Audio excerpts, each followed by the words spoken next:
doit mettre sur pied une... Dans un état de droit, il y a une justice indépendante.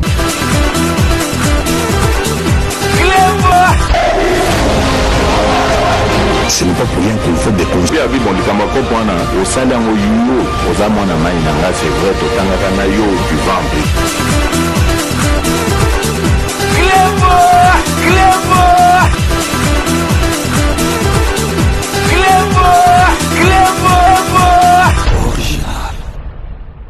Salut et bienvenue sur Clébois Original. Merci de votre fidélité. 5 minutes avec César Ngadi.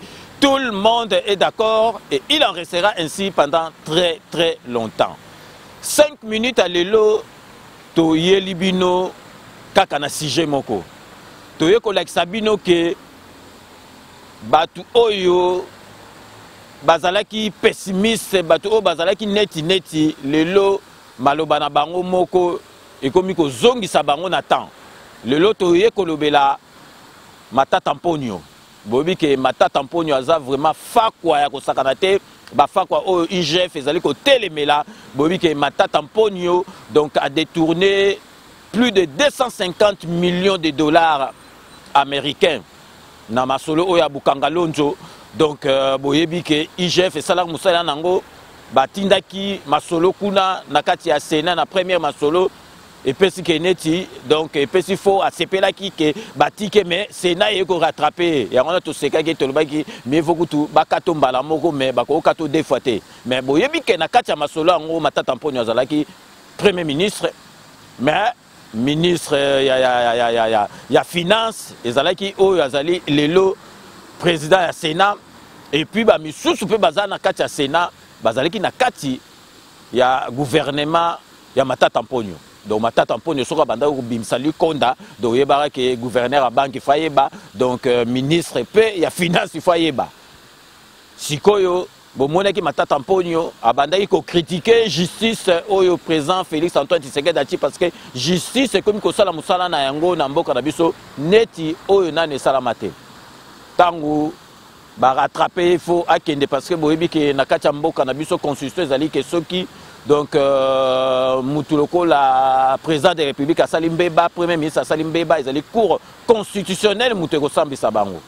Donc Jijo yo ya pamba bazali na habilité te bazali na pouvoir te ya kosamisa président de la République ou premier ministre. Ils ont les cours constitutionnels. Donc bomona ki matata mponyo avant que ne kona lobi que oh non justice ezali instrumentalisé justice ezali justice moko donc bazali ko pona batu donc bazo sala makambo oyo esengeli basala te lelo boyoki ke matata mponyo akei na cour constitutionnelle basambisi siko na suka cour constitutionnelle et ko lobake bazali na habilité te bazali na pouvoir morote bakoki ko sambisa dossier oya matata mponyo to matata mponyo yemoko akomi ko féliciter siko cour constitutionnelle o ka va ke ne ko samba banda ko ba cour constitutionnelle ezali donc bazo manipuler ngo na président Fachi ezali donc ezo sala musala na yango te ezali instrumentaliser lelo baye ko eloba ke cour constitutionnelle lobi ke bazali na pouvoir te bazali na makasité bazali na habilité te ya ko sambisa dossier wana bomoni ke matata mponyo a changé discours a komi ko féliciter bango OK ya va abandaki ko féliciter bango te tozali ko tiela bino moko bota l'extrait tango cour constitutionnelle ba juge ya cour constitutionnelle bazali ko kata bazali ko lobake bango bakoki ko sambisa matata mponyo te bino moko bolanda na bili donc restez connectés sur 5 minutes avec César Ngadi on revient tout de suite. Le règlement intérieur de la cour constitutionnelle spécialement les articles 72 et 73. La Cour constitutionnelle, siégeant en matière répressive, en premier et dernier ressort, les ministères publics entendus déclarent recevable et fondée l'exception des compétences soulevées par les trois préfets. Se déclarent incompétentes à connaître des poursuites contre les trois préfets, mais les frais d'instance à charge du Trésor. Dit que le présent arrêt sera signifié au prévenu, au président de la République, au président de l'Assemblée nationale, au président du Sénat ainsi qu'au Premier ministre. Dit en outre qu'il sera publié au journal officiel de la République démocratique du Congo ainsi qu'au bulletin des arrêts de la Cour constitutionnelle. La Cour constitutionnelle a ainsi délibéré et statué à l'audience publique de ce jour, à laquelle on siégeait, mesdames et messieurs, Kambadi Bodié-Donné, président. Binomo Boitolanda, Bomonike, donc Cour constitutionnelle, Atabatuba lobby, mais Fatia Zosala Moussala na yango.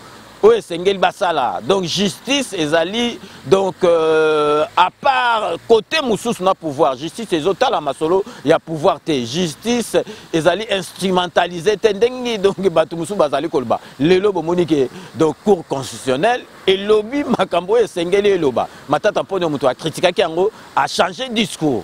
A changé de discours. Donc pour boyer que Makambo tozali kosala liberté d'expression. Et ça qui jamais na Congo na biso na Zaïre na biso banda donc Congo et Salama liberté d'expression est commis donc bato ba commis ko critiquer na bango donc oye penza na TV ou critiquer parce que critique constructive ba boye yango te mabende ko finga. Nazali ko l'axabino pour nous rafraîchir bino mémoire pour la première fois directeur à cabinet. Il y a président de la République. Même on a porté ça la maraté. Même en Afrique, donc directeur à cabinet, Namboka Nabiso Ayaka Ayeko Samba, témoin Bazali Koya Bomona, président de la République, donc condamné président de la République Sarkozy, Bomona donc président de la République Hollande cité comme témoin Ayeko Loba Makambo, Namboka Nabiso Pe, Botala, Dengba Katelaki. Directeur à cabinet donc Oyo Vital Kamere azali qui proche ya président de la République ba bundagi ti ba koma na esika bazali mais ba sambisaki ba katelier donc yé donc ezalaki soki ba 80 millions mais boye ba ke matata pono 250 millions matata pono ko constater que oko échapper na justice net cour constitutionnel ba lobi ke bango ba ko sambisa yo te mais ba ko lukela yo bato ba ko sambisa yo donc bino mo bolanda tango ba katelaki donc caméra et ça n'est une auto mais ça n'est que donc restez connectés sur Clébois Original, on revient tout de suite.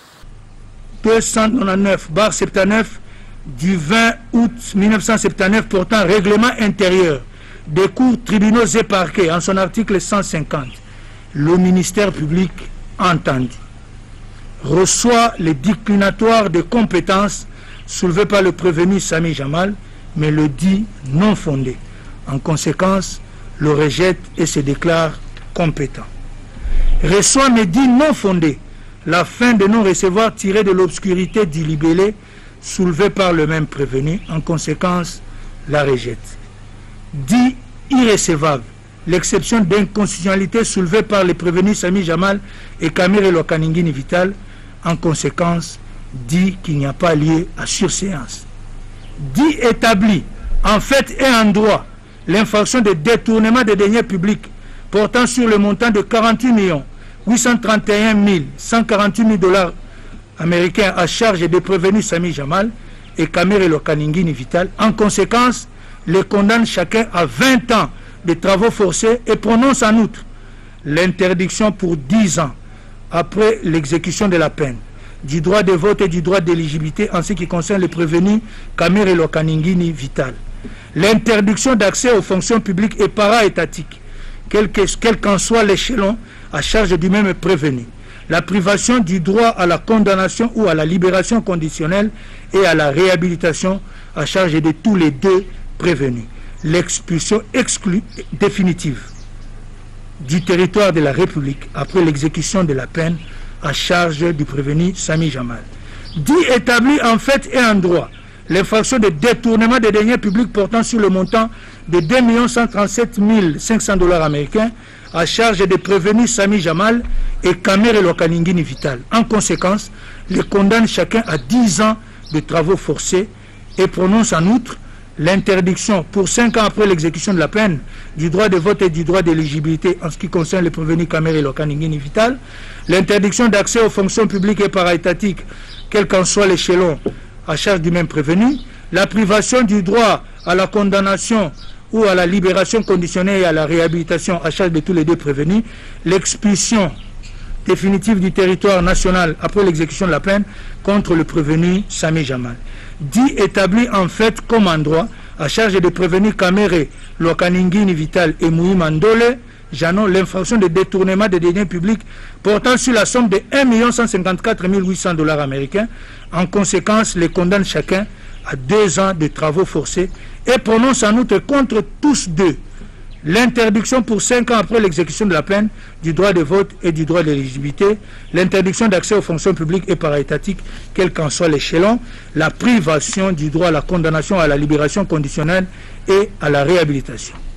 Dit établi en fait et en droit, les deux préventions de blanchiment des capitaux mises à charge du prévenu Sami Jamal et le condamne pour la première à une amende de 20 millions de dollars américains et pour la seconde à 10 ans de servitude pénale principale et une amende de 20 millions de dollars américains. Dit établi en fait et en droit, l'infraction de corruption mise à charge du prévenu Sami Jamal et le condamne en conséquence à une servitude pénale principale de 15 ans et une amende de 1 million de francs congolais constant ou une servitude pénale subsidiaire de 6 mois. Dit également établi en fait comme en droit, la prévention de corruption à charge du prévenu Kamere Lokaningini Vital et le condamne à une servitude pénale principale de 15 ans et une amende de 1 million de francs congolais constants ou une servitude pénale subsidiaire de 6 mois.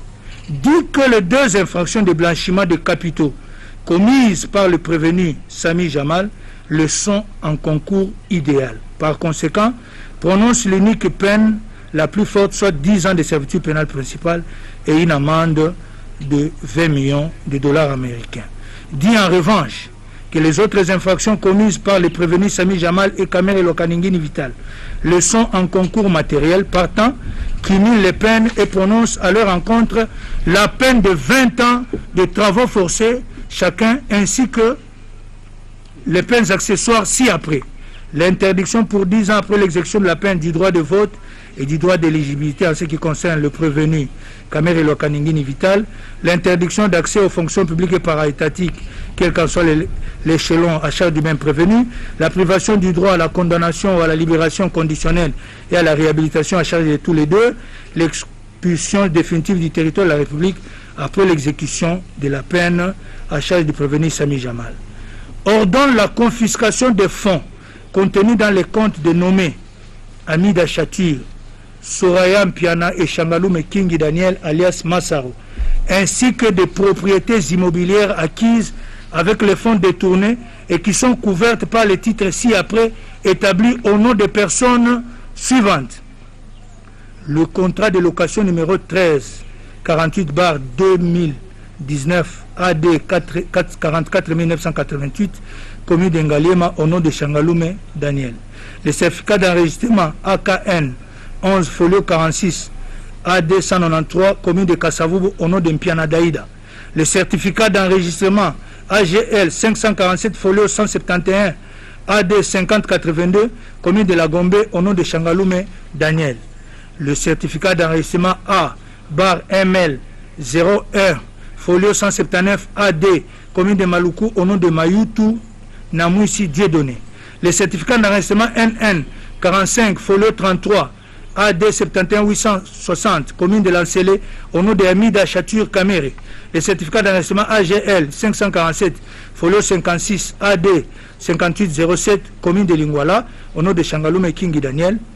Et le contrat de cession entre Jamal Samif et Soraya Mpiana AD 44196 commune de Ngaliema.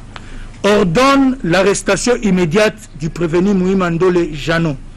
Reçoit et dit fonder l'action civile. En conséquence, condamne le prévenu in solidum à payer à la partie civile la somme de l'équivalent en francs congolais de 150 millions de dollars américains à titre de dommages et intérêts. Reçoit mais dit fonder la demande réconventionnelle du prévenu Sami.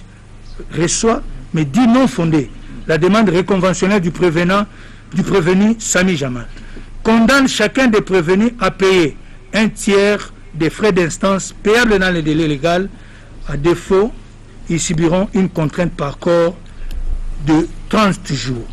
Ainsi jugé et prononcé par le tribunal de grande instance de Kinshasa-Gombe, ICA en matière répressive au premier degré, à son audience publique du 20 juin 2020, à laquelle ont siégé les magistrats Bakenge Vita, président de chambre, Kasunda Ngeleka et Mukaya Kayembe, juge, avec le concours de Lumbu Kachewa, officier du ministère public, et l'assistance de Nyamakila, greffier du siège.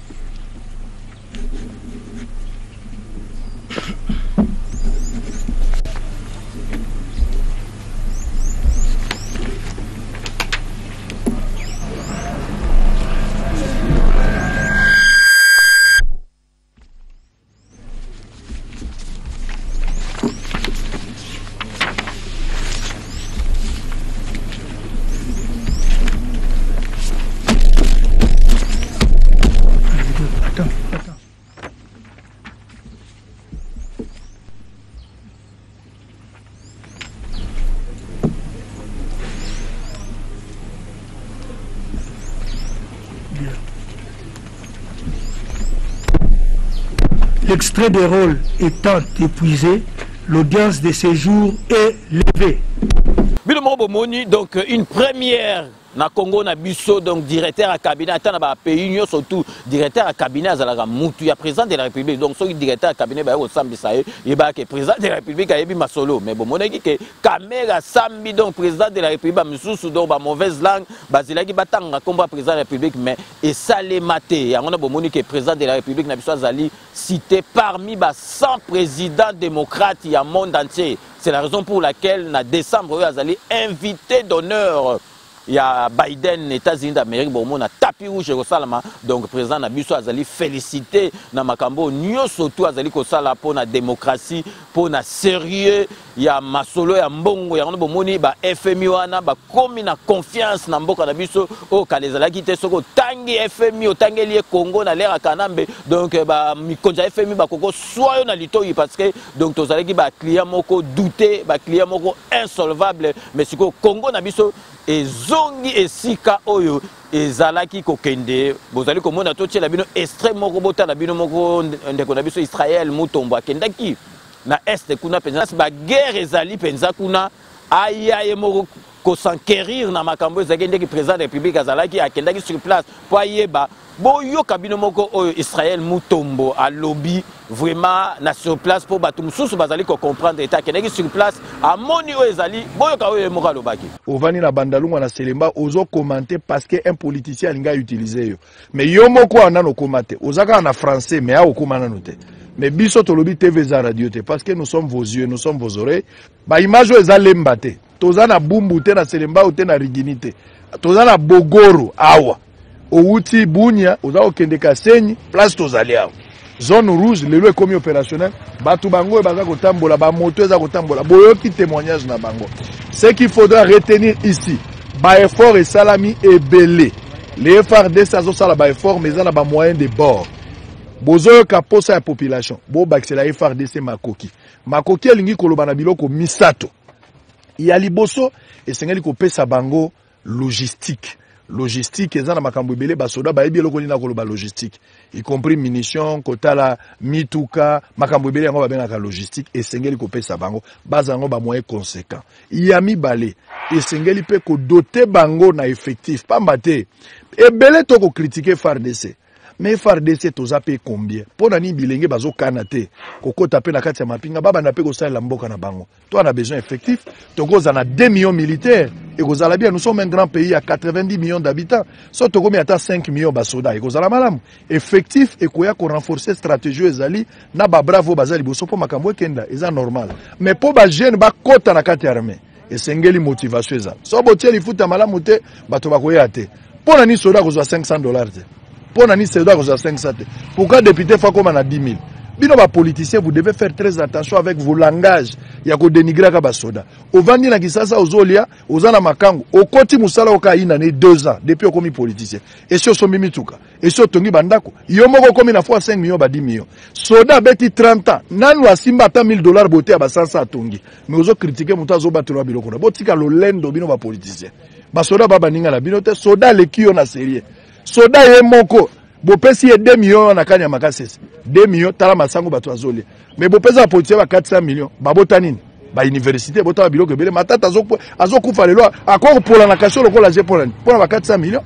Donc bino bolandi Israël Mutombo sur place accueilli moko kotala parce que télévision et radio te boyoki oyo a lobby donc vraiment ezali makambo ya kosakana te ba oyo bazotia doute na président de la République musala ezali ko salema kuna na est bato bazali contre état de siège bazali ba congolais ou bien bazali bato oyo bazali neti Fayulu pour rappel boyebi ke Fayulu asangani na bato ya PPRD ba komi esika moko mais ba misusu bazali kolobela yango te donc to komi presque à la fin ya émission na biso mais loko tolingo dobeta sete matata mponyo ko kansate ke o échapper na justice ko kansate ke cour constitutionnel oyo yo obandaki ko critiquer ke bazali sima ya président de la République bazali instrumentaliser donc lelo au PC yango réseau parce que ba lobby ke moye ba sambiso ezate mais yebara ke ba ko rattraper yo plus de 250 millions de dollars américains wana ya Bukangalonzo yebara ke na yo na bato nyoso tu boyibaki ekobima. Donc vraiment to lingai to beta sete po bato bayeba ke justice amboka na biso ezali lisusu ndenge ya liboso te. Bato tu bako kangama na mboka na biso bino bukanisa ke président de la République asalaki ke abongisa ba prison pour rien, bongisa ki ba prison pour rien te.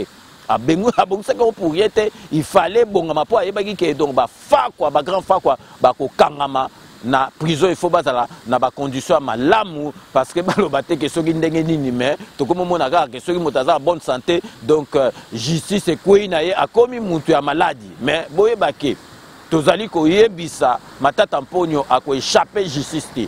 Avant tout ça émission na biso donc tozali ko marquer pause na biso publicitaire boyebika Kodia Simo zali société o epesi opportunité na bana mboka ba comme ba propriétaire ya banda kuna ba norme moko international donc crédit ko zwa na ba banque ya kisasa yo zali na likamususu ya kosala te tozali ko senga na bato bazali na Amérique donc États-Unis d'Amérique na Canada ba benga parce offre oyo bozali ko mona ezali po na bino donc et puis bo sanate tozali na Sepela TV décodeur ya bana mboka donc différence nango ezali na ba décodeur mususu yango eza muke otina poche okotambola na yango partout dans le monde oye o brancher sika internet ezali otali yango eza nete ba décodeur mususu teke evandaka na ndako mais wana oko se déplacer nango esika nyoso tu ozali kokende ozui yango o brancher otali bisengo nyoso tu o ba congolais balingaka ezali na kati. Donc restez connectés sur Club Owa Original 5 minutes avec César Ngadi. On revient tout de suite. Kodia Simo vous propose un crédit immobilier. Vous êtes du Congo ou de sa diaspora? Vous désirez devenir propriétaire en RDC et faire construire votre maison en toute quiétude? Obtenez votre crédit, puis commencez son remboursement uniquement dès la livraison de votre maison. À la Cité Kimia, nos maisons seront toutes construites aux normes internationales. Située à seulement 25 minutes de l'aéroport de Njili, 10 minutes de Safari Beach, au cœur de cette cité moderne, vous y trouverez aussi un centre commercial avec plusieurs commerces de proximité. Nos bureaux sont situés au 173 avenue Mutombokachi, dans la commune de la Gombe, référence rond-point Forescom.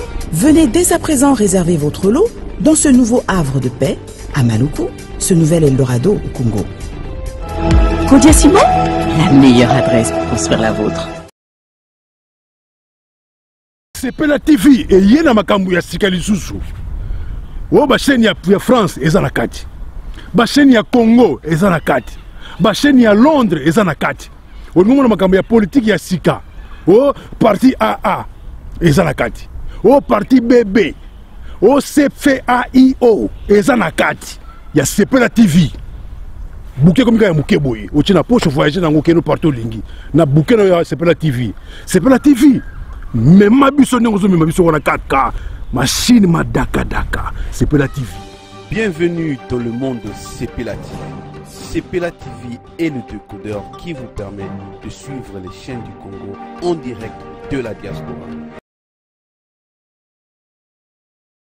La commune Asuka émission Nabiso je vous laisse le soin d'en tirer vos conclusions et de me faire parvenir vos commentaires comme d'ailleurs vous en avez l'habitude. Donc ceux qui n'ont commune Asuka émission à base Tokoyi Kobosa nango jamais donc Torobanda toujours comme vous pouvez vous en douter na Londres pour ça l'honorable Jean Moutala merci Nanyo surtout au sala rapport na 5 minutes avec César Ngadi Torotika là toujours na Londres pour ça José Kanwa qui kakamene maître Wera Mukuna maître Rajamoule merci Nanyo surtout au sala rapport na 5 minutes avec César Ngadi Tokei na kati ya Espagne pour ça Beloti Mavungu vrai chéri Beloti Mavungu merci Nanyo surtout au sala rapport na 5 minutes avec César Ngadi Tokei na kati ya Hollande po na kopesa mbote na mama na biso Neves Timba merci na nyoso tout ça rapport na 5 minutes avec César Ngadi Tokei siko na kati ya Bundes po na kopesa Nelson Muzinga merci na nyoso tout ça rapport na 5 minutes avec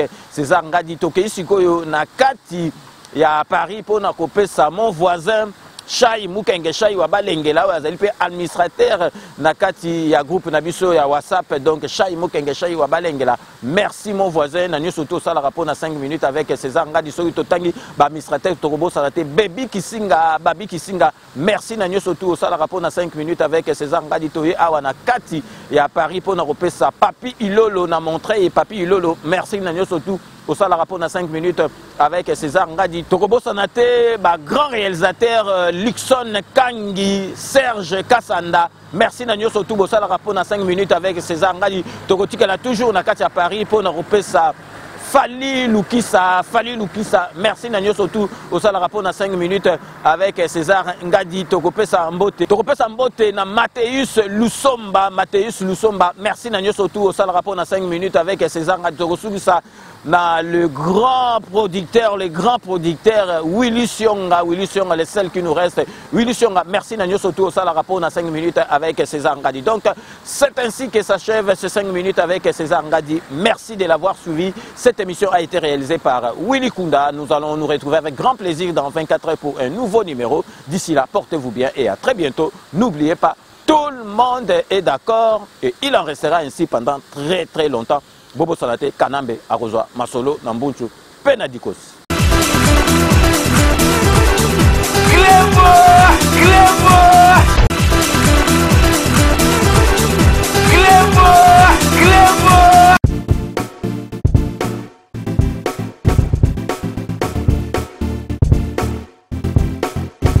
On doit mettre sur pied et dans un état de droit et une justice indépendante.